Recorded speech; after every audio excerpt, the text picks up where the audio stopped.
ये बंधन तो प्यार का बंधन है, जन्मों का संगम है। ये बंधन तो प्यार का बंधन है।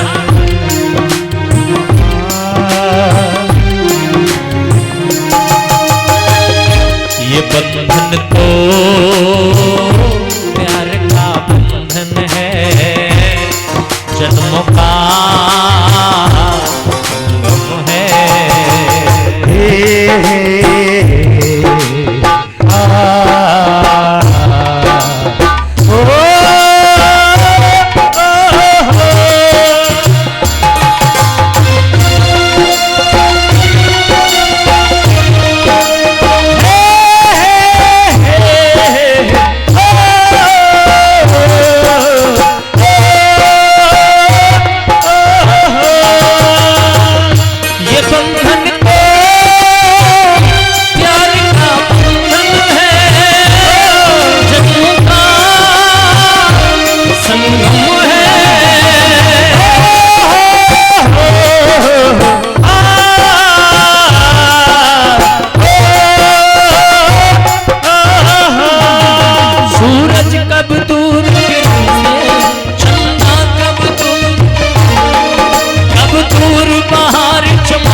सबसे मैं यही कहूंगा, अपने रिश्तों को बना के रखिए, इनको बिगाड़िए मत। छोटी छोटी बातों पर रिश्तों को तोड़िए मत। बोलो राधे राधे। हमारे कन्हैया कह रहे मांग, और बहन ने भी झोली फैला दी, मांग रही हो, दे दोगे? हाँ मांगो, क्या चाहिए? सौदरा ने कहा आज से ये मेरा मन तुम्हारे चरणों में लग जाए।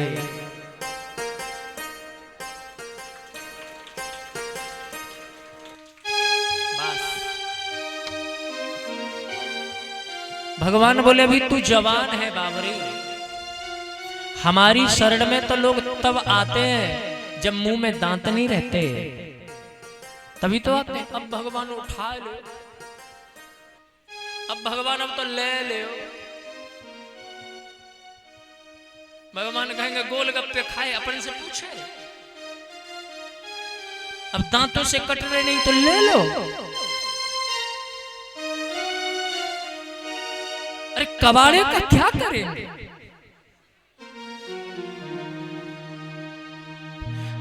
किसी को हम कोई चीज दे तो अच्छी चीज तो दे, वो ठीक ठाक कंडीशन में हो तब दो, आगे नहीं बताओ। अरे किसी को भोजन दे तो कैसा दे? ताजी भोजन दे, और बिल्कुल बेकार हो जाए तब दे तो वो खाएगा क्या? ऐसे ही हम भगवान को अपना शरीर सौंपे, जीवन सौंपे तो अच्छा सौंपे, कि बुढ़ापे में उठाए ले हो। भगवान बोले निकल ले आप।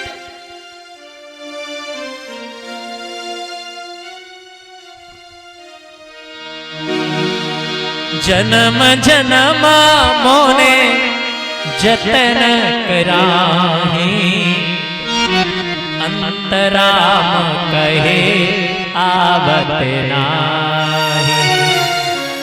अंतराम कहे आवत नाही।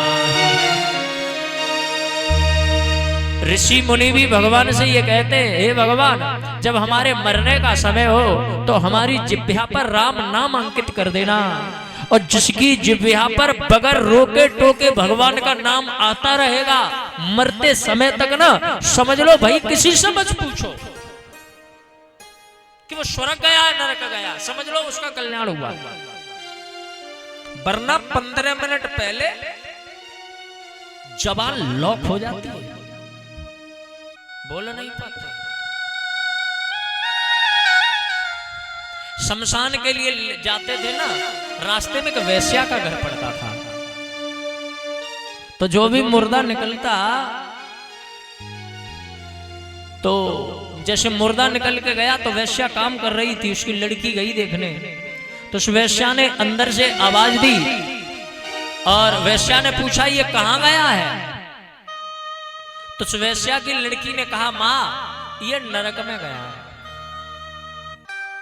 अच्छा ठीक है लिख देना। काम करने लग गई। दूसरा मुर्दा फिर निकला, उस वैश्या ने फिर अपनी बेटी से पूछा ये कहां गया है? तो उस लड़की ने चिल्ला के कहा मां ये स्वर्ग में गया है। पास में एक संत की कुटी थी। वो संत ने सुना कि जब जब मुर्दा निकलता है ये पूछती है और ये बताती है इसकी लड़की कि ये स्वर्ग में गया है कि नरक में गया है। तो इस पे ऐसी कौन सी सिद्धि है जो ये बता देती है ये स्वर्ग में गया है कि नरक में गया है? दूसरे दिन संत पहुंच गए और उस वैश्या से कहा मैं तेरी लड़की को गुरु बनाना चाहता हूं। उसने कहा बाबा कैसी बात है, आप तो आप हैं बाबा, आप संत हैं, आप बड़े स्वामी हैं, आप मेरे ऊपर पाप क्यों चढ़ा रहे हो? बोले ना मैं गुरु बनाना चाहता हूं। बोले काहे? बोले मेरा जीवन तपस्या करते करते निकल गया और मुझे आज तक ये पता नहीं चला कि ये जो मरा है वो स्वर्ग में गया है कि नरक में गया है। और तेरी बेटी बता देती है स्वर्ग में गया है कि नरक में गया है। तो भाई ऐसे को तो गुरु बनाना चाहिए। मैं तेरी बेटी से तो बात करना चाहता हूं। तो वो बेटी आई और उस बेटी ने कहा बाबा मैंने कोई सिद्धि नहीं की है। फिर बोले मुझे बस इतना पता है कि जब लोग निकल रहे होते हैं राम नाम सत्य है, राम नाम सत्य है, जब ये ध्वनि करते हैं तो पीछे कुछ लोग रह जाते हैं जो चर्चा करते हैं। तो लोग चर्चा करते हैं कि ये कैसा आदमी था। तो एक कहता ये बड़ा अच्छा आदमी था, दूसरा कहता भाई बड़ा बुरा हुआ, बहुत अच्छा आदमी था। ये तीसरा कहता भाई बहुत बढ़िया था। जब सब बोलते हैं अच्छा था, अच्छा था, बढ़िया था, तो मुझे लगता है कि ये आदमी स्वर्ग में ही गया है। जब सब अच्छा बोल रहे हैं और कुछ चर्चा, कुछ लोगों की ऐसी चर्चा होती है शमशान के लिए जाते हैं तो पीछे से आवाज आती है, पीछे से चर्चा करते हैं, बोले मर गया, बढ़िया हुआ। जो पीछे पीछे जाते हैं ना, बढ़िया हुआ मर गया। काहे? अरे बड़ा बेईमान आदमी था, उसने दिया किया वो किया। तो क्या बोली मेरे पास कोई सिद्धि नहीं है, मैं सुन लेती हूँ, माँ को बता देती है नरक में गया। तो स्वर्ग नरक का द्वार हमारा अंतिम समय बता देता है। बोलो राधे राधे। तो इसलिए आप समझ लो जो राम नाम का जाप करते हुए जिसके प्राण निकल रहे हैं, किसी से मत पूछो वो कहां गया है, सीधा बैकुंठ गया है जी। तो सहोदरा ने यही तो कहा राम नाम का जाप किसकी जिह्वा से निकलेगा? उसकी जिह्वा से निकलेगा जिसका ध्यान परमात्मा के चरणों में लगा रहा है। और जिसका ध्यान दुनिया में लगा रहेगा उसका अंतिम में भी ध्यान दुनिया में ही होगा, ये पक्की बात है। तो इसलिए ध्यान किस में लगा है? परमात्मा के चरणों में लगा है। ध्यान ईश्वरीय चरणों में सौंप देना चाहिए। और ये कब होगा? मैं आपसे ये नहीं कहूंगा कि 24 घंटे काम छोड़ दो और भगवान का नाम लो। मैं ये कह रहा हूं जवानी है ना, कोई मेहनत कर रहे हो, जॉब कर रहे हो, घर में कोई काम कर रहे हो, तो नाम लेते रहो, कभी कभी तो लेते रहा करो। और जब बुढ़ापा आ जाए तो फिर लगातार शुरू कर दो। सही बात है ना भैया। अच्छा कलाकार कौन सा होवे? अच्छा कलाकार वही बनता है जिसका रियाज अच्छा होता है, जो रियाज करता रहता है, उसका रियाज अच्छा हो। अब मान लो रियाज किया नहीं और डायरेक्ट स्टेज पे ढोलक बजाने बैठ गए तो बात बिगड़ ही जाएगी। इसलिए रियाज जरूरी है ना। तब परेशानी किसको आती है? बुढ़ापे में नाम लेने में पीठ में दर्द, घुटनन में दर्द, कि मुंह में दर्द। ये उनको ही होता है जिनका रियाज नहीं है, क्योंकि उनका मन लगा ही नहीं। उनका मन नहीं लग रहा है। तो इसलिए जन्म जन्म मोने जतन कराही, अंतराम कहे आबत नाही। इसलिए मुझे अपने चरणों में ही जगह दे दीजिए, मुझे अपने चरणों में बसा लो। भगवान ने कहा तुम मेरी बहन हो, इसके अतिरिक्त और कुछ भी मांग सकती हो। बोले मुझे तो बस यही चाहिए। भगवान ने कहा ठीक है, मैं तुझे चरणों की भक्ति प्रदान करता हूं। बोलो राधे राधे। माता कुंती से कहा अब बुआ जी तुम मांग लो। बुआ जी लगती है ये, बुआ जी आप मांग लो। तो बुआ जी ने क्या मांगा? बुआ जी का तो भाव भराया और बुआ जी ने कहा मुझे देना चाहते हो तो एक चीज दे दो। क्या? बोले दुख दे दो।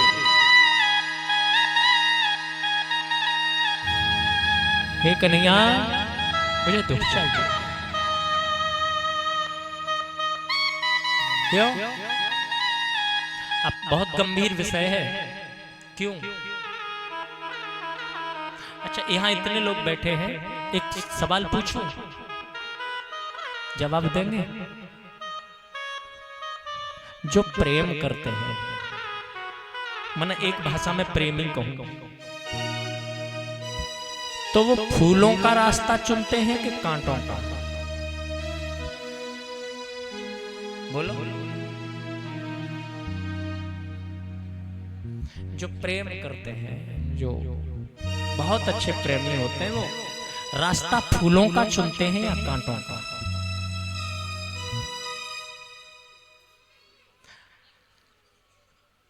कांटों का? हाँ या ना? हाँ। ये सब कहने की बात है, कोई कांटों वांटों का रास्ता नहीं चुन रहा, क्योंकि कांटों का रास्ता चुनने के लिए प्रेमी बनना पड़ेगा। और यहां इतना लोगों में पेशेंस है ही नहीं।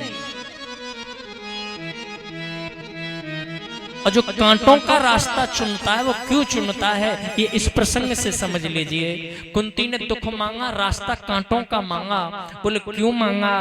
बोले जितना दुख आएगा उतनी तेरी याद आएगी। ये दौलत भी ले लो, ये शोहरत भी ले लो, जो चाहिए ले लो। पर प्रेमी कहता है हर चीज दे दूंगा पर एक चीज नहीं दूंगा। वो क्या नहीं देगा? बोले मैं यादें नहीं दूंगा, क्योंकि वो यादें उसको जीने का रास्ता है, उसके जीने का वो एक मकसद है। इसलिए भक्त भी भगवान से क्या मांगेगा? दुख मांगेगा, जो कुंती ने मांगा। बोले क्यों मांगा? हे कन्हैया सुख के बांटे सिल परे, मतलब सुख के बाट में तो पत्थर आए। बोले क्यों? बोले सुख के बांटे सिल परे, जो हर हृदय सो जाए। बात समझना, सुख के बांटे सिल परे, जो हर हृदय सो जाए। बलिहारी बा दुख के, जो पल पल नाम जपाए। दुख आएगा तो तेरी याद आएगी, और तेरी याद आएगी, इससे बड़ा और क्या धन होगा। एक बहुत अच्छी गजल थी, तेरे आने की, समझ लीजिए। अगर आप वास्तव में भक्त हो तो दुख आए तो घबराना नहीं, खुश हो जाना। क्यों?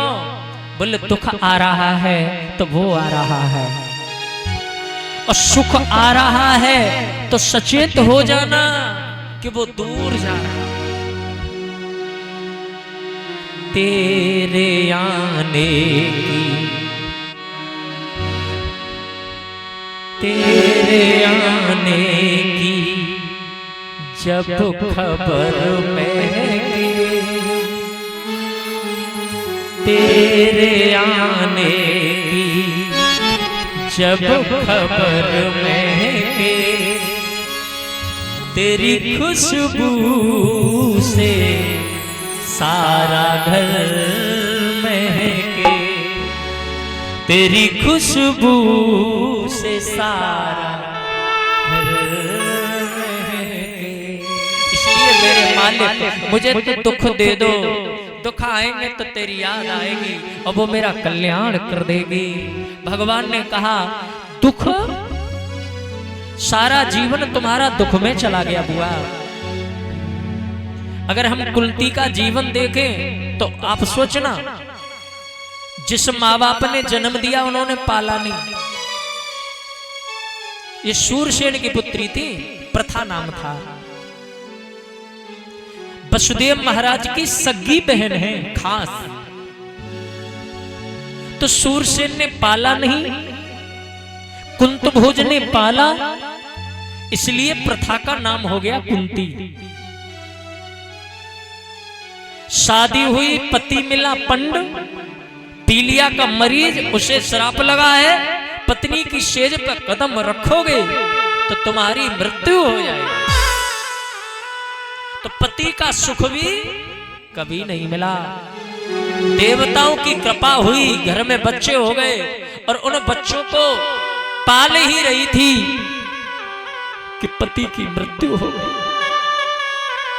और भरी जवानी में कुंती विधवा हो गई। मां का सुख नहीं मिला, पिता का सुख नहीं मिला और पति का भी सुख नहीं मिला। सोचा बच्चों से सुख मिलेगा, तो कभी बच्चों को जहर दिया गया, कभी लाक्षागृह में डाल करके आग लगाई गई। बच्चे बड़े हो गए, फिर सोचा मिला अब सुख मिल जाएगा, क्योंकि अब तो बड़े हो गए, अब थोड़ा आनंद में जी लूंगी। जिसके 5-5 जवान बेटे हो, अब 5 जवान बेटे होने के सामने, उन 5-5 बेटों के सामने उसकी पुत्र वधू का वस्त्र हरण हो रहा हो, उसकी साड़ी को कोई खींच रहा हो, इससे बड़े दुख की बात क्या होगी। जिस स्त्री का पति पहले ही खत्म हो गया हो और उसका बेटा जुए में अपनी सारी प्रॉपर्टी को हार जाए, उससे बड़ा दुख क्या होगा बताओ। जिस उम्र में बेटे के सहारे रहे माँ, उस उम्र में उसके बेटे बन बन में दर दर भटके, इससे बड़ा क्या दुख होगा। ऐसी माँ कभी भगवान से दुख मांगेगी? वो तो भगवान से बस यही कह सकती है कभी थोड़ा तो सुख दे देना। लेकिन आज कुंती ने भी अपने हृदय पे पत्थर रख लिया और भगवान से कहा दुख ही दे दो। भगवान ने कहा तेरी उम्र निकल गई दुख में, मैंने सोचा थोड़ा सा सुख दे दूंगा, कुछ मांग ले, अच्छा सुख मिल जाए, कुछ तो तेरा जीवन अच्छा गुजरेगा। तो कुंती ने कहा सबसे बड़ा आनंद, सबसे बड़ा सुख अगर किसी में है तो वो दुख में है, क्योंकि दुख में कोई करीब नहीं होता, दुख में आदमी अकेला होता है। उसके अपनों का पता उसकी विपत्ति में चलता है जी। और ये मैं लिख करके दे रहा हूं, जीवन में जिसके दुख नहीं आया उसे अपनों की पहचान नहीं होगी। जिसके जीवन में दुख आया है वो जानता है कोई अपना नहीं होता, कोई अपना नहीं होता जी, केवल वही अपना होता है। इसलिए मुझे सुख नहीं चाहिए, मुझे दुख ही चाहिए। तो भगवान ने कहा अब तो तुम्हारे सुख खत्म हो गए, अब तुम्हारे दुख खत्म हो गए, सुख नहीं दे सकता, अब विपत्ति नहीं दे सकता बुआ, कुछ और ही मांगना पड़ेगा। तो कुंती ने झोली को फैलाया और झोली को फैला के कहा हे मेरे मालिक तो मुझे ये दे दो, मेरी जिह्वा पे तेरा नाम रहे, मेरी जिह्वा पे तेरा नाम रहे बस।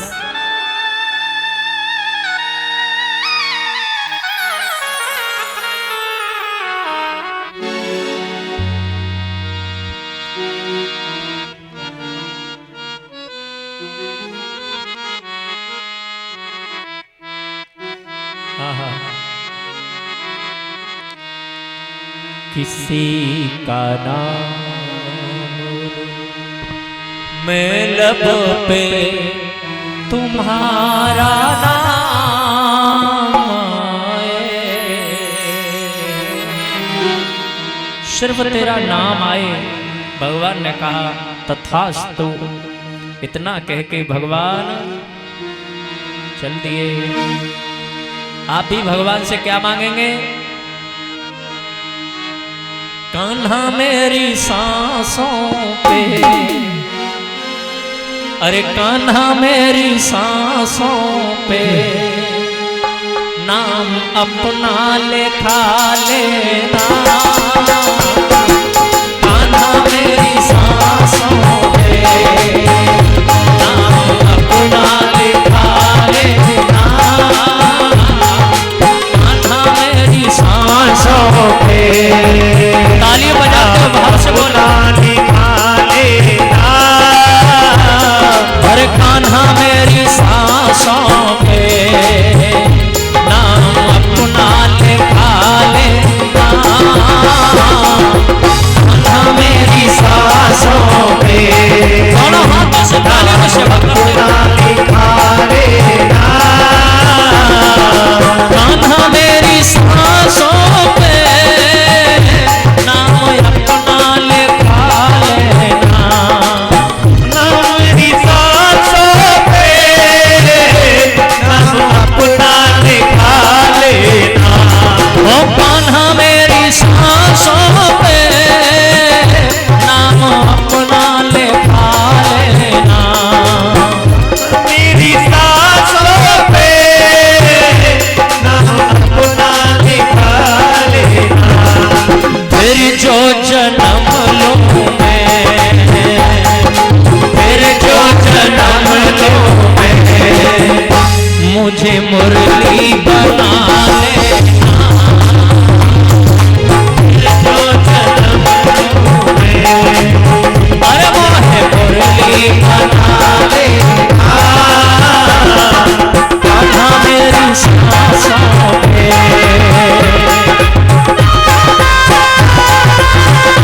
आइए ध्यान से।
की बड़ी प्यारी लाइन है।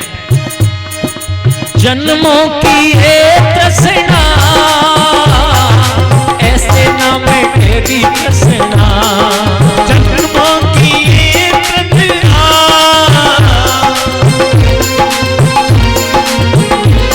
अरे जन्मों की ये तृष्णा ऐसे ना मिटेगी तृष्णा,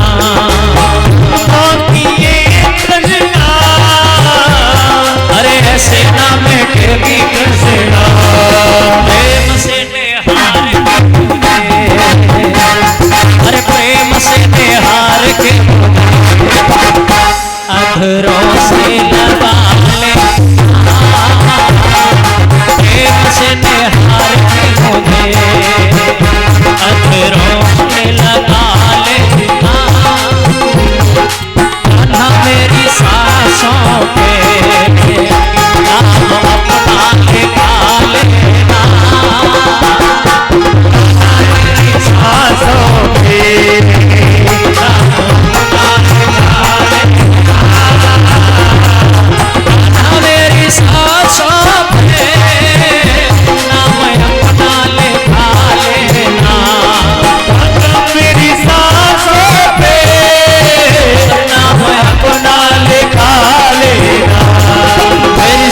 जन्म लो में, और फिर से जन्म लो में, तो मोहे मुरली बना ले, फिर से जन्म लो में, मुझे मुरली बना लेना, मेरी सांसों में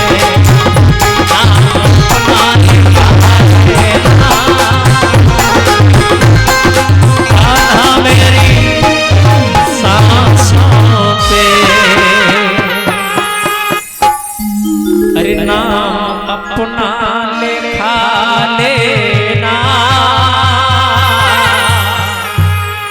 कान्हा मेरी सांसों पे। बोलना पड़ेगा, जोर से बोलो, राधे राधे तो कंपलसरी कर लो। फिर से जन्म लूं तो अरे मोहे मुरली बना ले, बोले क्यों? प्रेम से निहार के मुझे अरे अधरों पे सजा लेना, कान्हा मेरी सांसों पे जय जय श्री राम। ये कथा कौन सुना रहे हैं? श्री सूत जी महाराज शौनकादिक ऋषियों को हैं? अब देखो भगवान जी यहीं पे ठहरे हैं और भीष्म पितामह को, अब देखो ज्यादा देर कथा नहीं होगी, 20 मिनट होगी कथा। 20 मिनट के बाद में आरती हो जाएगी, तब तक के लिए कोई विचलित नहीं होंगे, एकदम शांत रहेंगे। एक बार राधे राधे बोल दो बस, क्योंकि अब प्रसंग गति का रहेगा थोड़ा। भीष्म पितामह बाणों की सैया पर लेट, एक प्रमाण के अनुसार 52 दिन और एक जगह लिखा है 58 दिन। बात समझो, मैं कहता हूं 58 दिन छोड़िए, 52 दिन ही मान लो, 1.25 महीने हो गए। और किस पे लेटे हैं? बाणों की सैया पे, मतलब बाणों की नोक पे लेटे हुए।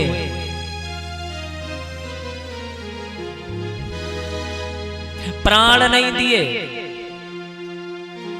जबकि भीष्म पितामह को इच्छा मृत्यु का वरदान मिला हुआ है साहब। और यहां इतने बड़े बूढ़े बैठे हैं, बुजुर्गों के सामने अपनी औलाद लड़े, आपस में लड़ लड़ के मरे, तो कोई भी बुजुर्ग जिंदा रहना चाहेगा? नहीं ना, यो ही कहेगा हे भगवान अब तो तू हटा, नाम है यहां से। भीष्म पितामह तो इन सबके बुजुर्ग हैं, और इनकी आंखों के आगे भीष्म के सामने जवान जवान बालक खते हुए। हृदय नहीं फटता क्या? क्या भीष्म के मन में भावनिया क्या मैं मर जाऊं? और लेटे भी कहां है? बाणों की सैया पे। हृदय में, सारे शरीर में इतना दर्द है, इतनी पीड़ा है कि एक एक बाण हृदय के आर पार उतर गया है। इधर से निकला उधर पार है, आर पार बाणों पे लेटे। लोग कहते हैं भीष्म अरे साहब बड़ा बलवान थे, बड़ा अच्छा जीवन था, ये था वो था। भीष्म बन के देखिए तब पता चलेगा कितना जीवन था और कैसा था। इसीलिए मैं कहता हूं आपसे, भीष्म बनोगे तो रोना पड़ेगा, और जटायु बनोगे तो आनंद में जीवन गुजर जाएगा। और जो मेरे यहाँ पे बैठे ना गरीब लोग, जो यहाँ कहे हम पे कछुना, अरे सिर्रियो तुम पे तो वो जो बड़े बड़े पैसा मानो, सच्ची बता रहे हैं आपको। जटायु का आप जीवन देखिए। राम जी ने अपने हाथों से संस्कार किया, और कष्ट कितनी देर भोगा बताओ? पंख कटे, रावण ने पंख काटे ना, जमीन पर गिरे, लेकिन दर्द हो रहा है फिर भी मुख से शब्द राम राम निकल रहा है। और राम जी पहुंचे, राम जी ने जब कटे हुए पंखों को देखा तो मेरे राघव ने कहा क्या हुआ जटायु जी? तो जटायु जी ने रो करके कहा वो हुआ जो न होना चाहिए था। आपका यह हाल किसने किया? तो जटायु जी के तो कुछ बच्चा जो करते बस रोते हुए यही कहा है राघव नाथ दशानन ये गति कीनी। ये मेरा हाल रावण ने किया है। क्यों किया? बोले वो माता पराम्मा जगदम्बा को लेके जा रहा था, वो रो रही थी, चिल्ला रही थी बचाओ। मैं उनसे लड़ा, रावण से लड़ा, और विरोध करने पर उसने मेरे पंखों को काट दिया, और मेरी आंखों के सामने वह माता जानकी को ले गया। तब मेरे राघव को क्रोध आ गया। राघव ने कहा ये हाल तुम्हारा रावण ने किया है? बोले हाँ। तो हे जटायु,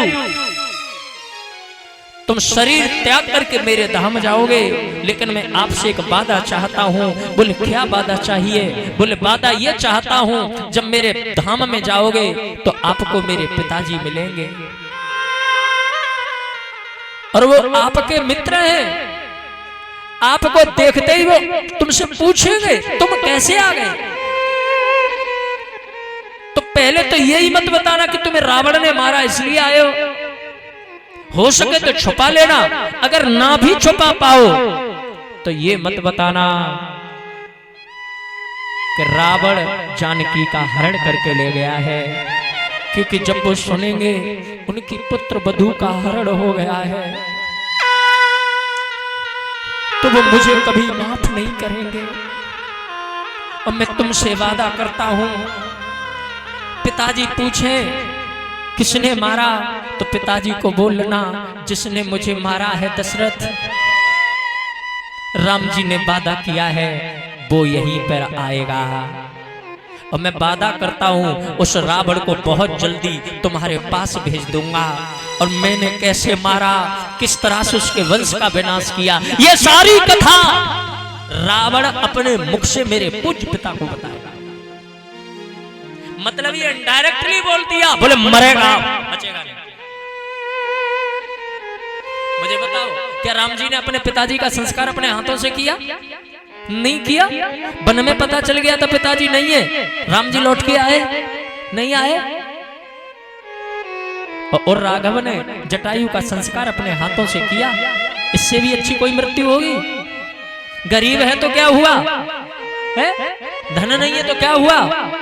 पर आप गति देखिए, अंतिम संस्कार कर रहे हैं, जटायु ने प्राण त्यागे तो राम जी की गोद में प्राण त्यागे। इससे बड़ा धनवान क्या होगा? और जब संस्कार कर रहे हैं ना राम अपने हाथों से, तो जैसे बेटा अपने बाप के लिए रोता है, ऐसे राम जटायु के लिए बहुत तेज रो रहे हैं। लखनलाल ने कहा ऐसे क्यों रो रहे हो प्रभु? तब राम ने कहा लखन, इन्होंने वो किया है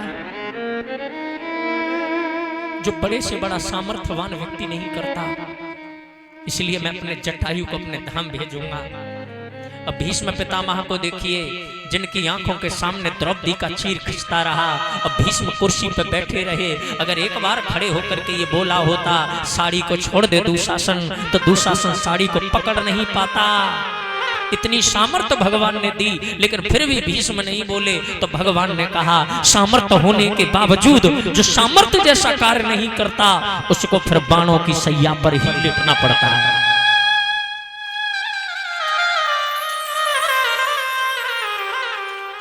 घर में धन की कमी नहीं है, आमदनी खूब है, धन दान बहुत कुछ है घर में, लेकिन फिर भी दान नहीं करता, तो भीष्म पितामह की सैया पे बाणों पे सोना पड़ेगा। ये लिख लीजिए।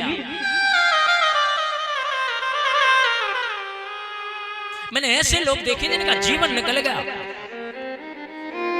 गवर्नमेंट की तनख्वाह मिलती है, पेंशन आ रही है, लेकिन दान करने के लिए मर जाएंगे।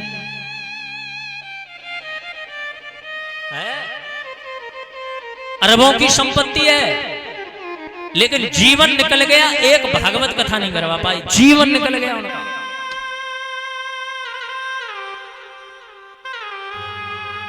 अब ये मत कहिएगा कि नहीं किया तो क्या किया, नहीं किया।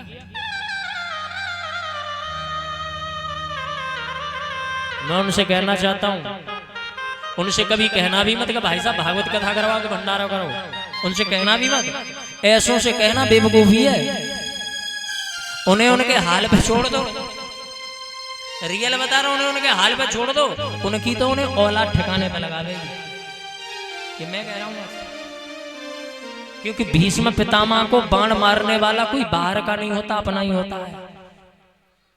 अब बाण ऐसे मारता है, इधर लगता है, उधर पार।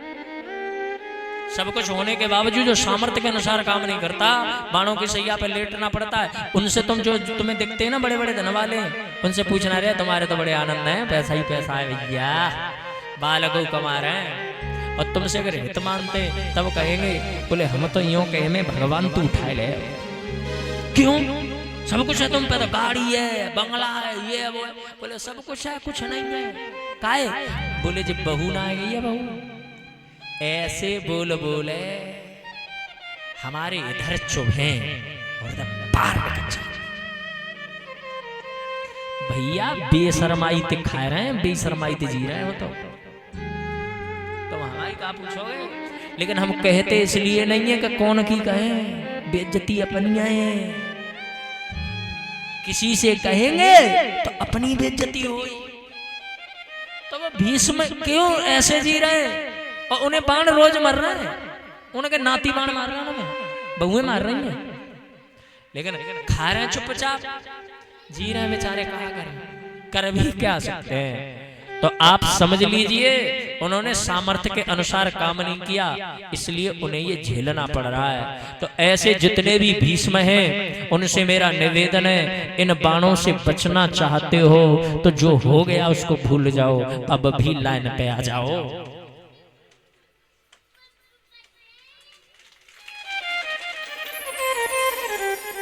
खुला ऑफर है, अभी भी आ जाओ, कल्याण हो जाएगा। तो ये है भीष्म और ये है जटायु। कहते हैं भीष्म ने साहब 100 जन्म पहले एक 2 मई फेंक दी, वो पड़ी रही कांटन में, इसलिए बाणों के सैया पे लेटे।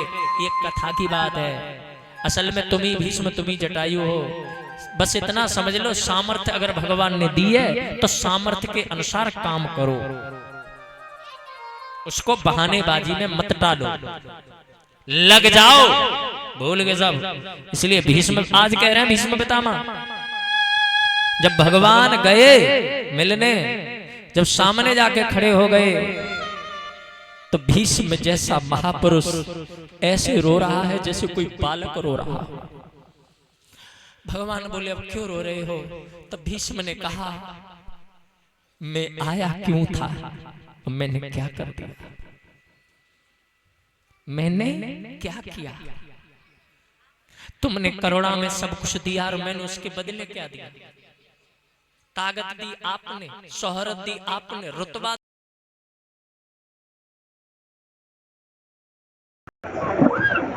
मैंने उसके बदले क्या दिया? मैंने उसके बदले ये दिया कि मेरा ईश्वर सामने है, ये तो भूमि में खड़ा हुआ और मैं अभिमान से तना हुआ उस ईश्वर के सामने ये घमंड में घोषणा कर रहा हूँ कि आज हरे हो जो न शस्त्र कहा हूँ तो लाजू गंगा जननी को शांतम सुत न रहा। मैं ईश्वर को चैलेंज कर रहा हूँ जिसने सब कुछ दिया। फिर भीष्म रोते हुए बोले, क्या कहूँ फिर मैं आपकी करुणा का गान, जिसने चैलेंज किया मेरे जैसे भीष्म तो आपके एक एक रोग में करोड़ों लुढ़कते होंगे। आप चाहते तो चुटकी में निगाहों से मुझे प्रेम कर सकते थे, लेकिन नहीं। मैं अपने लक्ष्य को पाने के लिए जब मेरा युद्ध हुआ अर्जुन से तो मैंने अर्जुन ने तो बाण मारे, लेकिन 2-4 बाण मैंने गुस्से में तुम्हारे भी मार दिए। अब मुझे आज वो दृश्य याद आ रहा है, मेरा बाण आपके कुंडक में जाकर के लगा और आप मुस्कुरा रहे थे।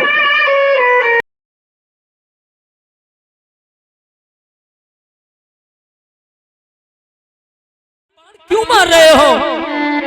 पर मेरा लक्ष्य तो आप थे। ऐसे बाण लगने के बावजूद जहां तुम्हें क्रोध करना चाहिए था उस समय आप रथ से नीचे कूदे और नीचे कूदने से पहले आपका पीतांबर जमीन पर गिरा। पीतांबर गिरते ही मैं समझ गया था अब मेरी प्रतिज्ञा को पूर्ण होने का समय आ गया है, क्योंकि पीतांबरी गिर के पृथ्वी को ये सिग्नल दे रही है, संदेश दे रही है, हे पृथ्वी तू घबराना नहीं, मैं क्रोध नहीं कर रहा हूं, मैं अपने भक्त की प्रतिज्ञा को पूरा करने के लिए शस्त्र को हाथों पे उठा रहा हूं। रथ चक्र लेके दौड़े, फिर रथ चक्र लेके दौड़े, तुम ही थे वो बिहारी। आप ही तो है वो।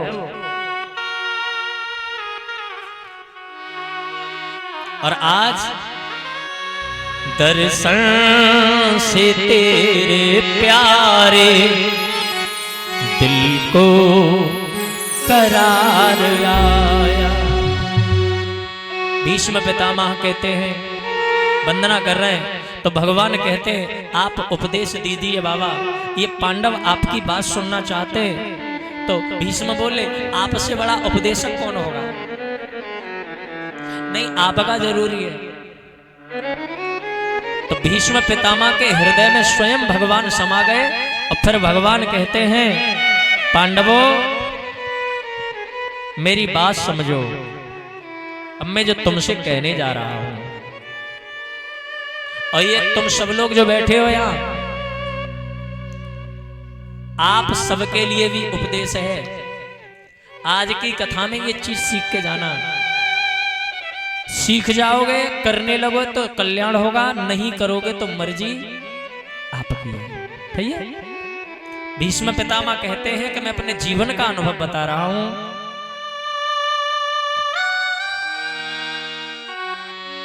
दान धर्मान राज धर्मान मोक्ष धर्मान विभागसः, स्त्री धर्मान भगवत धर्मान सभ्यो संयोग। हमारे स्वामी जी हैं, इनको छोड़ करके यहाँ सब लोग ग्रस्त हैं, और ग्रस्त का पहला धर्म है ज्यादा से ज्यादा कमाना चाहिए। जो आलस्य करता है वो ग्रस्त अच्छा नहीं है। मेहनत करो, ज्यादा से ज्यादा कमाओ, धन भी कमाओ। जी समझ रहे हो?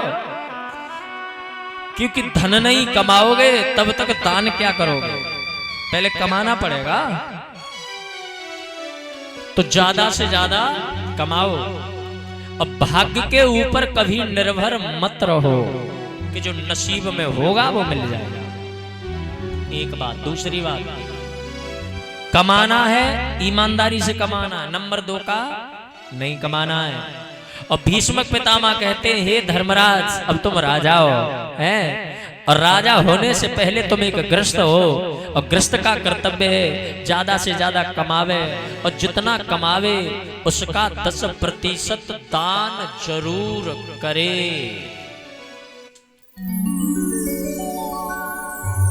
हमारे देश में अगर वर्ण व्यवस्था के अनुसार देखा जाए तो सबसे ज्यादा पैसा किन पर है? बनिया लोगों पे।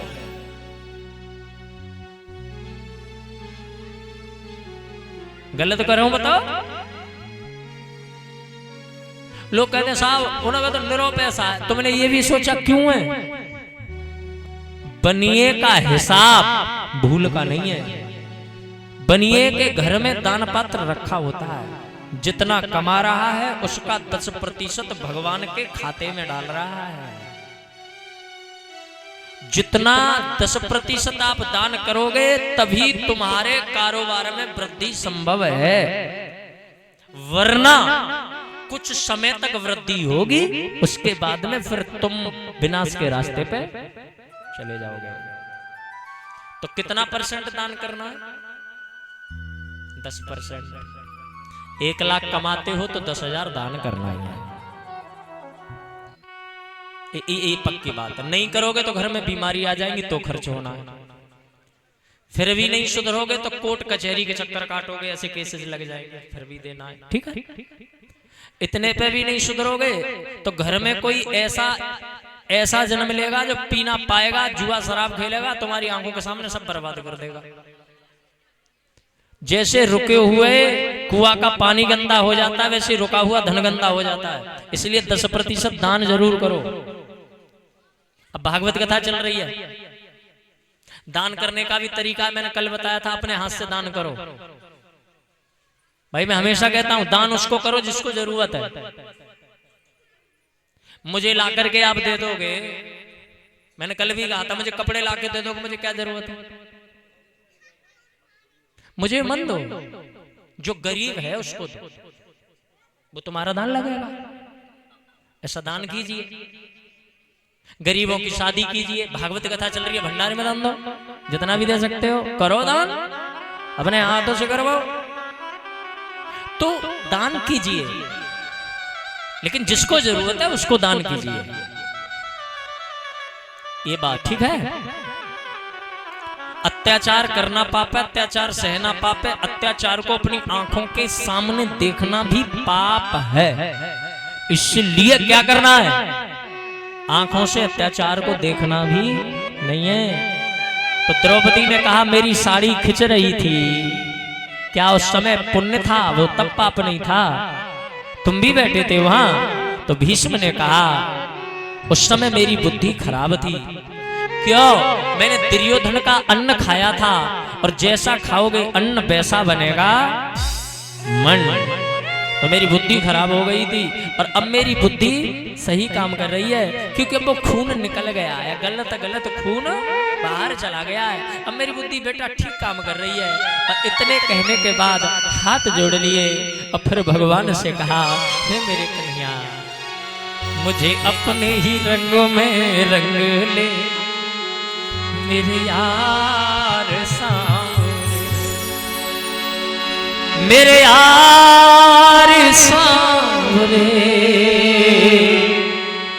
दिलदार सांवरे, मुझे अपने ही रंग में रंग ले, मेरे यार सांवरे। भीष्म पितामह बोले कहना क्या चाहते हो? बोले मैं अपने शरीर को त्यागना चाहता हूं। क्यों? बोले देहांत काले तुम सामने हो, देहात काले तुम सामने हो, बंसी बजाते मन को भाते, यही गीत गाते मितन नाथ त्यागो, हे नाथ नारायण वासुदेव। तेरे सामने मेरे प्राण निकल जाए, इससे बड़ा और क्या चाहिए। दो लाइन मेरे साथ गाएंगे, आप भी भगवान से कहेंगे, गाओगे ना?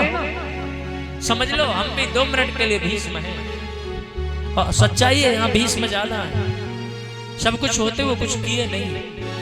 गाओगे? तुझे प्यार करते करते, तुझे प्यार करते करते मेरी उम्र बीत जाए, तुझे प्यार करते करते मेरी उम्र बीत जाए, तुझे प्यार करते करते मेरी उम्र बीत जाए, तुझे प्यार करते करते मेरी उम्र बीत जाए, तुझे प्यार करते करते मेरी उम्र बीत जाए। कितने लोग हैं जो प्रेम करना चाहते वो हाथ उठाएं। रियल बजाओ ताली। तुझे प्यार करते करते तुझे प्यार करते करते मेरी उम्र बीत जाए, तुझे प्यार करते करते मेरी उम्र बीत जाए। और ये अगली वाली लाइन है ना, उसको सुनना और महसूस करना। मुझे मौत भी जो आए, मुझे मौत भी जो आए तेरे बाजुओं में आए, मुझे मौत भी जो आए, कहाँ?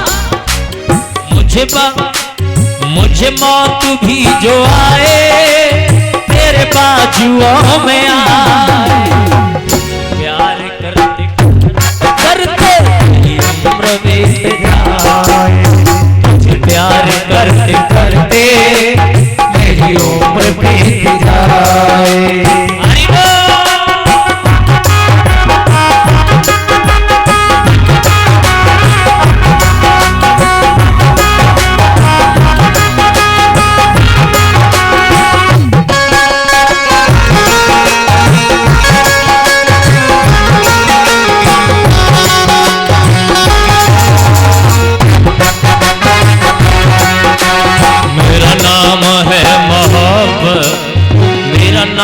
बेबसी है मेरा नाम है मोहब्बत, मेरा नाम बेबसी है, मेरा नाम है मोहब्बत, मेरा नाम बेबसी है, मेरा नाम है मोहब्बत, मेरा नाम बेबसी है। तुझे इस कदर में चाहूं, तुझे इस कदर में चाहूं।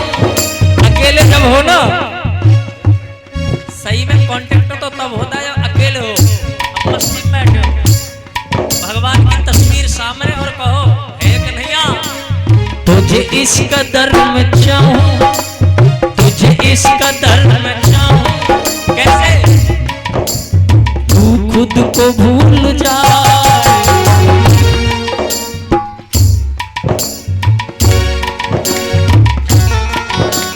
तुझे प्यार करते करते मेरी उम्र बीत जाए, तुझे प्यार करते करते मेरी उम्र बीत जाए, तुझे प्यार करते करते मेरी उम्र बीत जाए। जय जय श्री राम। यही तो चाहिए। भीष्म पितामह सामने लेटे हैं, सूर्य उत्तरायण हुए, भीष्म पितामह ने शरीर का परित्याग कर दिया, भगवान ने संस्कार कराया और फिर भगवान अपने द्वारिका के लिए पधार रहे हैं। द्वारिकाधीश भगवान के जय हो। विदुर जी मैत्र जी से आत्मज्ञान पाकर वापस हस्तिनापुर आ रहे हैं।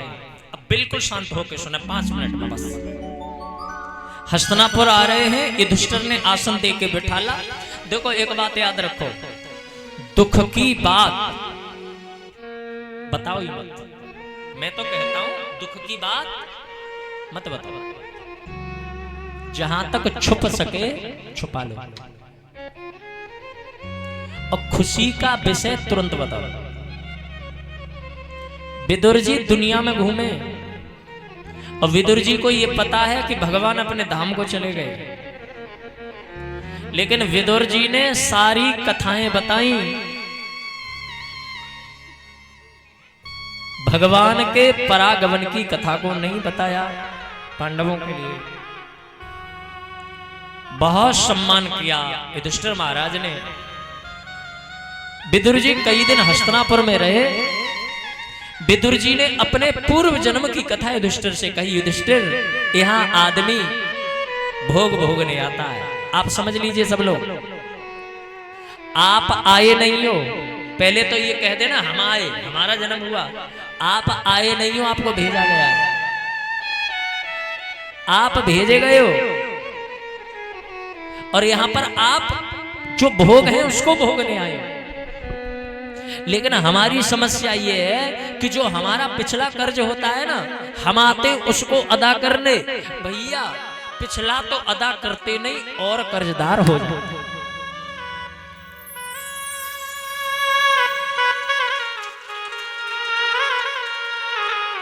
एक लाख का लोन और पटाते पटाते तुमने 10 लाख का कर लिया। अब आरसी तेरी कटेगी, मेरी ना कटेगी। और सिविल खराब है वो, तो फिर लोन में नहीं होना है। तो बहुत से लोग तो कर्ज पटावे को आए और सिविल खराब करवाए को जा रहे। कम से कम सिविल खराब तो मत होंगे। विदुर जी स्वयं कह रहे हैं युधिष्ठिर से, यहां सब भोगने आए। तो युधिष्ठिर जी ने पूछा आप? बोले मैं भी भोगने आया हूं, क्योंकि मैं पूर्व जन्म में मैं धर्मराज था। भोग से कोई नहीं बचेगा, चाहे धर्मराज हो या कोई हो। पूर्व जन्म में मैं भी धर्मराज था। फिर बोले एक दिन एक राजा ने चोरों को पकड़ा और उसमें मांडव ऋषि भी थे, और पकड़ के लेके आए। तो मुझे लगा ये भी चोर होंगे, तो हमने फांसी पर मांडव ऋषि को लटका, राजा ने लटका दिया। कीली घुसी ही थी कि तब तक पता चला कि ये ऋषि चोर नहीं है, तो ऋषि को छोड़ दिया गया। मांडव ऋषि धर्मराज के पास पहुंचे और धर्मराज से कहा, हे धर्मराज, मुझे ये बताओ मुझे किस पाप की सजा मिली जो मैं सूली तक पहुंचा। तो धर्मराज ने कहा, आपने अपने पूर्व जन्म में बचपन में एक चींटी के धोखे से कीली को चुभा दिया था, कांटे को चुभोया था, इसलिए आपको ये सजा दी गई। मांडव ऋषि को क्रोध आ गया और उन्होंने कहा, तुमने मेरे बचपन की अनजाने की सजा सूली तक पहुंचा दी, तो हे धर्मराज, मैं तुम्हें श्राप देता हूं, तुम भी 100 साल के लिए शूद्र बनोगे। ये मेरा श्राप है। तो विदुर जी कहते हैं, मैं वो भोगने के लिए आया, मैं अपना यहाँ कार्य करना, तो यहाँ सब भोगने के लिए आए। और आपसे भी निवेदन है कि आप भी जिसके लिए आए हो वो कार्य करो। युधिष्ठिर ने बहुत सम्मान किया। धृतराष्ट्र गांधारी के पास में गए और धृतराष्ट्र गांधारी को इतना बुरा भला कहा विदुर ने जितना कह सकते थे। विदुर जी कहते तुम्हें शर्म आनी चाहिए राजन,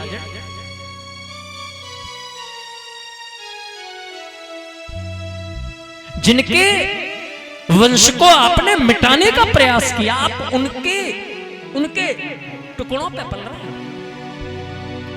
धर्मराज ने हाथ जोड़ करके कहा, विदुर जी, अरे वो तो मेरा बड़ा सम्मान करते हैं धर्मराज, मैं इसलिए आऊं।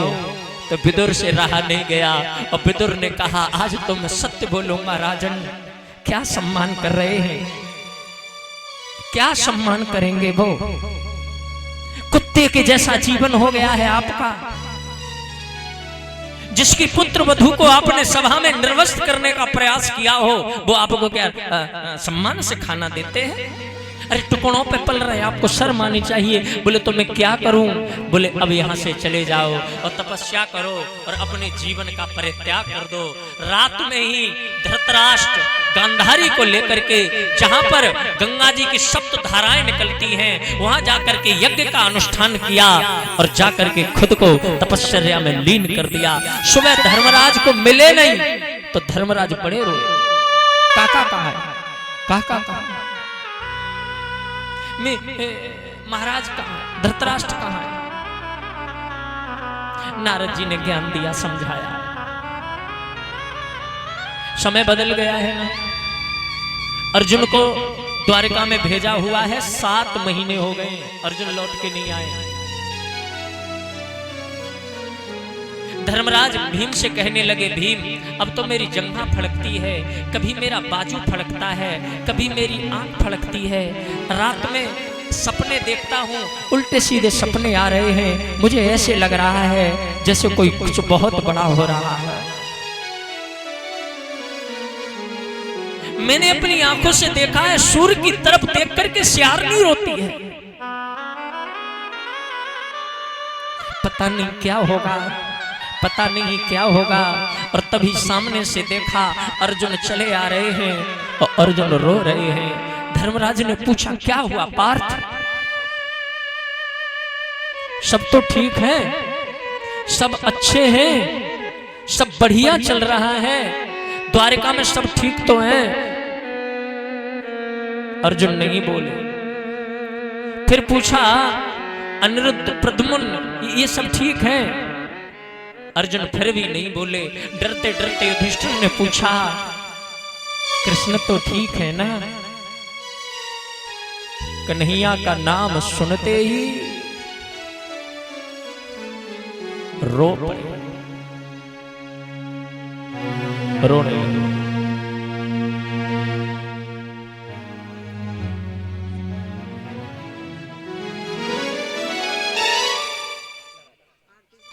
बोले राधे राधे। अर्जुन का कृष्ण का नाम सुनते ही पार्थ रो पड़े। क्या हुआ?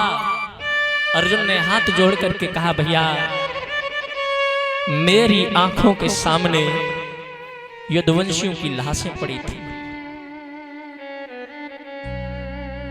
भगवान के पैर में बाण लगा हुआ था। यदुवंश के विनाश की सारी कथा अर्जुन ने युधिष्ठिर को बताई। बोला केवल 4-5 यदुवंशी बचे, बाद बाकी सब मारे गए। कृष्ण ने मुझे उपदेश दिया था कि कलयुग आ गया है, इसलिए तुम भी हिमालय में जाकर के गले जाना, परीक्षित को राजा बना देना। ये जो गर्भ में रक्षा की थी ना, कथा सुने थे आप?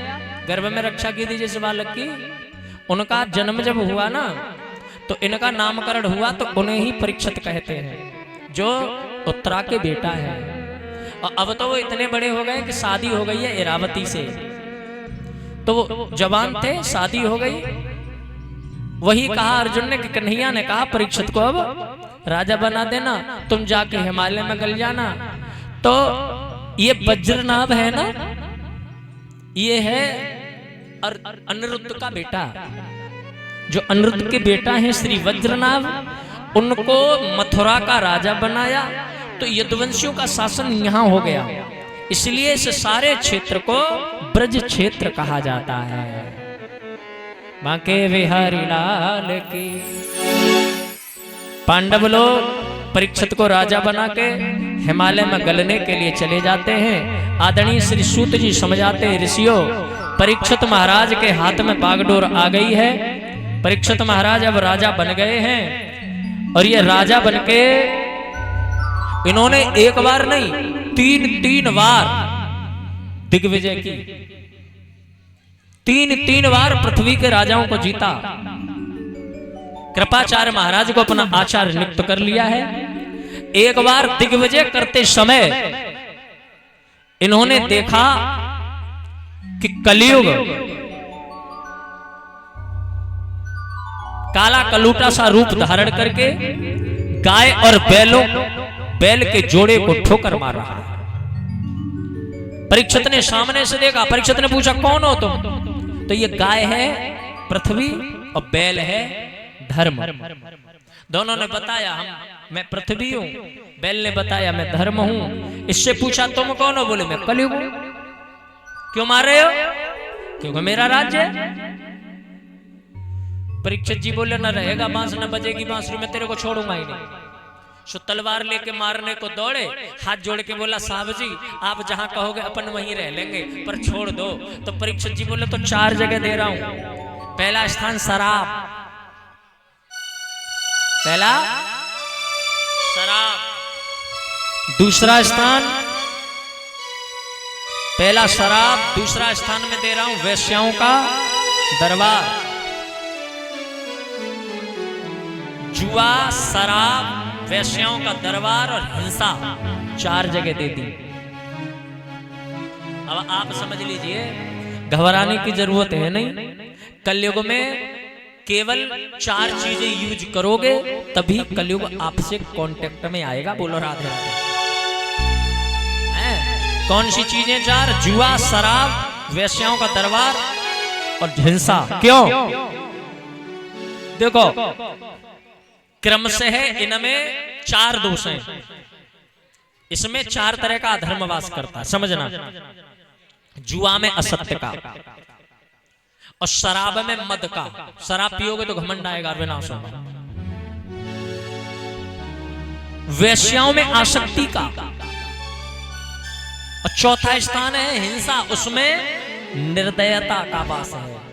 इसलिए 4 तरह के अधर्म आपका विनाश कर देंगे। इन 4 चीजों से दूर रहिए। बोलो फिर राधे राधे। और क्या? Don't worry. पीछे चलने लगा कलयुग, एक तो जगह ऐसी दे दो साहब जी चैन से बोले जा सोने में भी वास कर। क्या याद करोगे? किस में वास करना है? इसका मतलब सोना नहीं पहनना चाहिए। ये सोने की बड़ी परेशानी। माता जी भी कह रही थी मुझसे आवाज लगा देना महाराज, काहे की कल सैंपल खो गए। कौन के खो गए? हाथ उठाना। जिन माता जी के कुएं, कौन के कुएं सैंपल वगैरह बता रहे थे? हाथ उठा दो। क्या परेशानी है? आप गए दोनों एक। हाँ कोई नहीं। जहां से भी गिर गया है, देखो गिर गया, भूल से गिरा होगा, जानबूझ को गिराएगा नहीं। मैं आपको बता दूं जिसको भी ये मिला हो, सोने का मिलना भी विनाश का कारण है। चांदी हो, सोना हो, ये जो भी आभूषण की चीजें हो, मिल जाए उसको तुरंत वापस करो। जिस पे भी हो दे देना। और ये हुई ना कि चुपचाप फेंक देंगे हम मंदिर पे, मतलब है ना अपने और हाथ से देना, लो जी हमें मिला था, पकड़ो। और बड़ा नाम होता है इन चीजों में। पर सोने का अगर हो और फिर भी खोए तो कुछ गड़बड़ है, तो कुछ गड़बड़ है सोने वाले। तुम्हारा सोने का तो नहीं था, तो तुम अच्छे हो। जिनका सोने का खो जाए उसमें कुछ मिलावट जरूरी है सोने वाले में, क्योंकि ईमानदारी का सोना कभी खोएगा ही नहीं। ये सच है, ईमानदारी का खोएगा नहीं। बस 5 मिनट और बैठ लीजिए, बस ब्रेक करते केवल 5 मिनट। क्या है अपना अपना काम करो। बोलो राधे राधे। असल पूछा जाए आज पहला दिन है, कल कथा हुई, कथा प्रारंभ पहला ही दिन मान लो, इसलिए आज थोड़ा समय, कल मैंने अनाउंस करा था 12:30 से 4:30, कल के लिए टाइमिंग को चेंज कर दिया गया है। कल का समय होगा 12 बजे से 4 बजे तक, मतलब आधे घंटे पहले शुरू करेंगे ताकि आधे घंटे पहले ब्रेक कर दें। कल 12:30 से 4:30 बोला था ना, अब टाइम चेंज किया गया 12 से 4 का। बोलो राधे राधे। तो सोना धातुयाम कांचनम, भगवान कहते हैं धातुओं में मैं सोना हूं। तो ईमानदारी के सोने में भगवान का वास है। नंबर 2 के धन का कमाया हुआ सोना होगा उसमें कलयुग का वास है। और जहां नंबर 2 का धन का सोना होगा वहां लड़ाई भी होगी सोने के पीछे। इसलिए सोना कभी गलत न कमाए। और माताओं में तुम्हारे लिए तो बिल्कुल सीधा बोल रहा हूं, जो पैसे कमाती हो ना, जो वो क्या बोलते धीरे धीरे पॉकेट मनी, उसका कभी सोना मत बनवाना। अरे ये इतने इतने पैसा इकट्ठे कर लेना, सही बता रहा हूं, निरे निरे इकट्ठे कर लेते हैं। अभी पता तुम्हें कैसे दे मैं, ऐसे दे मैं। तुम कोई प्लॉट ले रहे हो ना, या जमीन ले रहे हो, कोई प्रॉपर्टी ले रही हो, काय की टेंशन है? अरे टेंशन क्या है, 2-3 लाख की कमी पड़ रही है, तो भैया से बात कर लो, मेरे ते 1 लाख रुपया वापस ले लेंगे। अरे 1 की कमी नहीं, 2 की कमी है, तो अलग जाके फोन, ओ भैया सुन, ऐसे से भी तो फोन करेंगे 2 लाख के, तो भाई कह देगा ठीक है, मैंने सुन तो ले, 1 लाख मैं दे दूंगी, 1 लाख तू दे दे, नाम तेरा ही है। अब फिर वो कर्ज दे दिया, भाई को दे दिया, भाई ने तुम्हें दे दिया, अब वो टेंशन में रहेंगे, इनके देने। और जब तुम जिस दिन 2 लाख दोगे साले साहब को, लो जी आपने 2 लाख दिए, आप इनको ले जाओ, तो साले साहब क्या कहेंगे, कोई नहीं जीजा जी 1 लाख दे दो, 1 लाख का दीदी के लिए कुछ बनवा दो, मैं नहीं ले रहा। उस दिन समझ लेना ससुराल वाले मिट्टी भी ना देते शादी के बाद में। ये 1 लाख कहां से दे रहे हो? बोले अपन ले चुपचाप। बोलो राधे राधे। ये भाव की चीज है। लेकिन परीक्षित के सिर पर जो मुकुट था ना, वो था कलयुग का। कलयुग वास इसमें इसलिए कर गया कि कलयुग का ही तो मुकुट है ये। जरासंध का मुकुट था ये। जरासंध नालायक व्यक्ति था, दूसरे का मुकुट परीक्षित लेके चले गए, इसलिए कलयुग बैठ गया। आगे समीक ऋषि तपस्या कर रहे हैं, उन्होंने प्रणाम किया, जलपान मांगा, जवाब मिला नहीं, तो इन्होंने मरा हुआ सर्प गले में डाल दिया। महाराज जैसे ही मरा हुआ सर्प गले में डाला, इनके पुत्र हैं संगी ऋषि, उनको पता चला, उन्होंने हाथ में जल्ले के श्राप दे दिया। बोले जिसने भी ये क्रूर कर्म किया है उसको 7 दिन बाद तक्षक नामक सर्प डसेगा, उसकी मृत्यु होगी। समीक ऋषि की समाधि खुल गई, पत्र भेज दिया परीक्षित पे, 7 दिन बाद तुम मर जाओगे, अपने मुक्ति का अब मार्ग ढूंढ लो। तो सबसे पूछा परीक्षित ने। उस समय संतों ने कहा 7 दिन का बहुत अल्प समय है, इसमें कल्याण कर सकती है तो वो भागवत कथा कर सकती है। तो सबने कहा व्यासी बैठे, व्यासी महाराज आप कथा सुना दो, आपने तो लिखा है। तो व्यासी ने कहा कथा को लिखना अलग बात है, कथा को सुनाना अलग बात है, और कथा को बहुत अच्छी तरीके से सुनाना बहुत बड़ी बात है। इसलिए कथा भैया, मैं कथावाचकों से भी कहता हूं, कथा तब कहो जब तुम कथा कहना सही से सीख लो, वरना गलत तरीके से कथा कहोगे या नीरस तरीके से कथा कहोगे तो लोग क्या कहेंगे, बहुत सुनिए कथा, कसना अच्छी नहीं लगे, कुछ भी अच्छी नहीं लगती, तो कथा का और अपमान करवा दिया। कथा बढ़िया तरीके से आनंद जुड़ जाएगा आदमी। इसलिए बेटर कथावाचक अच्छा होना चाहिए, रसिक होना चाहिए। तो वो कौन है? बोले सुखदेव जी महाराज। बोले श्री सुखदेव जी महाराज की जय हो। अब सुखदेव जी महाराज कहाँ मिलेंगे? अब कहाँ ढूंढोगे? तब तक बच्चे चिल्लाने लगे नंगा बाबा को, भैया नंगा बाबा। बोले ये नंगा बाबा कौन है? बोले वही है नंगा बाबा। श्री सुखदेव जी आए, प्रणाम कर रहे हैं। अहोदय वयम ब्रह्म सत्र से व्याक्ष बंधव, आसन डाल दिया, बैठा लिए हैं, हाथ जोड़ के प्रणाम किया। गुरुजी जिसको 7 दिन में मरना है, मुक्ति का मार्ग क्या है? तो पूजन इत्यादि के बाद में सुखदेव जी महाराज स्तुति करते हैं और फिर कहते हैं कर से कर्म करो विधिनाना, मन राखो जा कृपा। यहाँ से आगे सुखदेव जी महाराज परीक्षित को कथा सुनाना आरंभ कर रहे हैं। आप कल कथा सुनेंगे। तालियां बजा 2 मिनट गाएं, आरती तैयार कर लीजिए।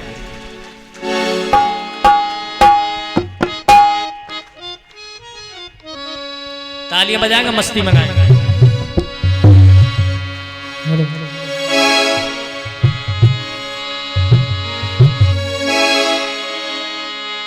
अरे श्याम बड़ो छलिया बची रही हो गोरी, श्याम बड़ो छलिया बची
आवे, जब कान्हा तेरे घर में आवे, जब कान्हा तेरे घर में आवे। मस्ती में घूमटा से, अरे घूमटा से, अरे घूमट से चेहरा ढके रही हो गोरी, घूमट से चेहरा ढके रही हो गोरी, शाम बड़ो छलिया मची रही हो गोरी, शाम बड़ो छलिया मची रही हो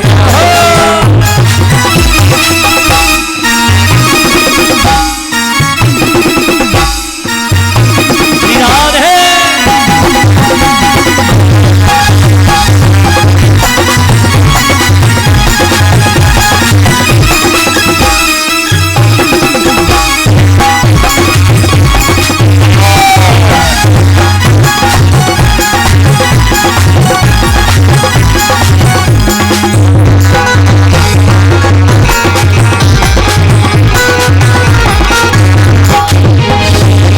जब कान्हा तेरा घूंघट खोले, जब कान्हा तेरो घूंघट खोले।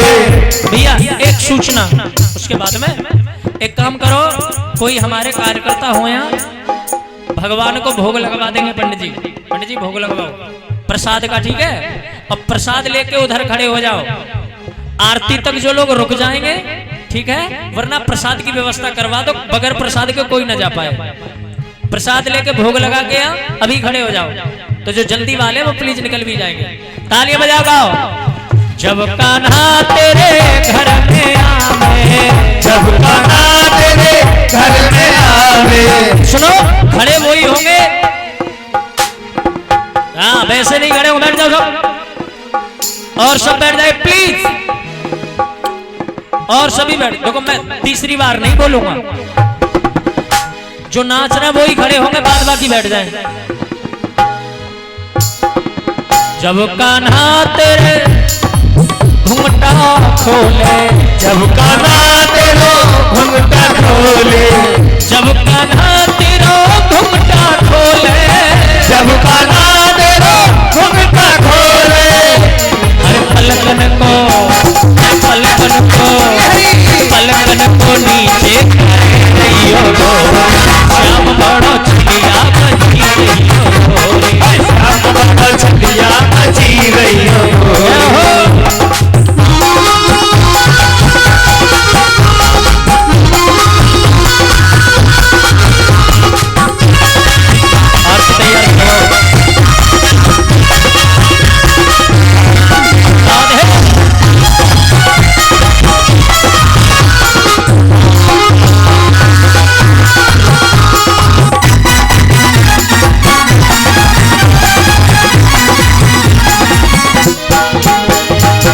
जब कान्हा तेरो रास्ता रोके, जब कान्हा तेरो रास्ता रोके, जब कान्हा तेरो रास्ता रोके, जब कान्हा तेरो रास्ता रोके, जब कान्हा तेरो रास्ता रोके, जब कान्हा तेरो रास्ता रोके।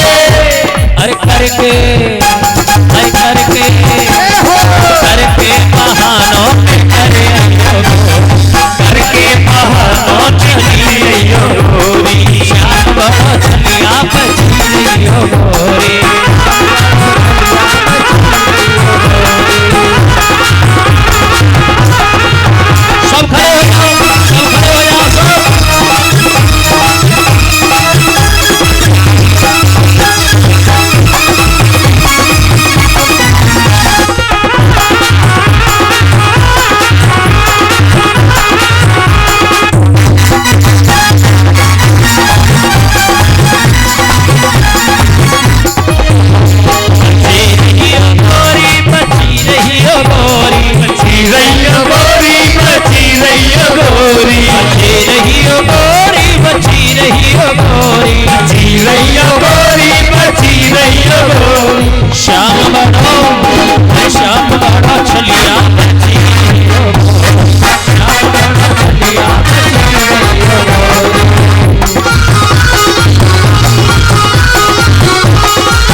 आइए परीक्षित जी आरती करें, पंडित जी करवाओ।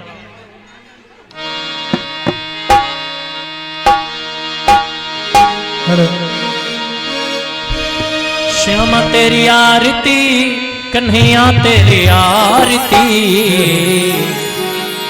श्यामा तेरी आरती, कन्हैया तेरी आरती। ध्यान देवे, कल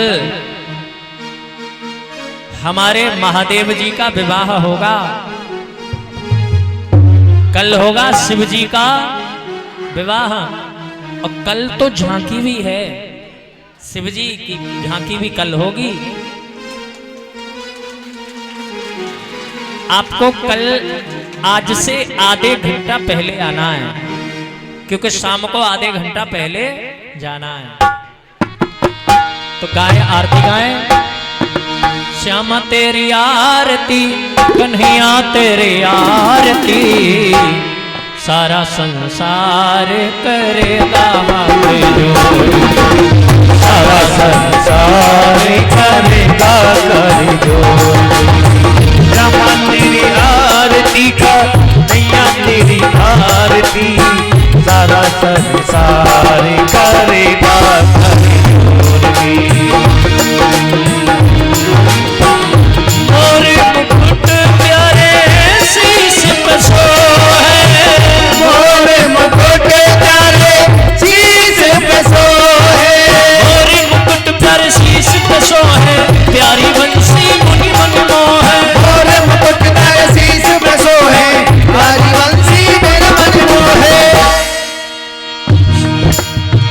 और फूलन के हार करेगा कर जोड़ के, सारा संसार करेगा जोड़ के, सारा संसार करेगा हाथ जोड़ के।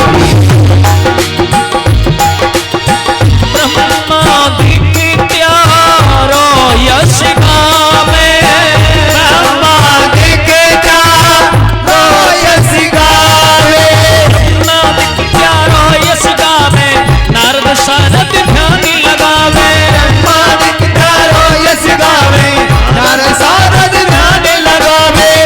और करे जय जयकार, करेगा हाथ जोड़ के, सारा संसार करेगा हाथ जोड़ के, सारा संसार करेगा हाथ जोड़ के। प्रेम सहित जो आरती गावे, श्री राधा माधव पति पावे। प्रेम सहित जो आरती गावे, श्री राधा माधव पद पावे। श्री राधा माधव पद पावे। ओ पावे सुयस अपार, करेगा कर जोड़ के, सारा संसार जोड़ के, सारा संसार करेगा हाथ जोड़ के।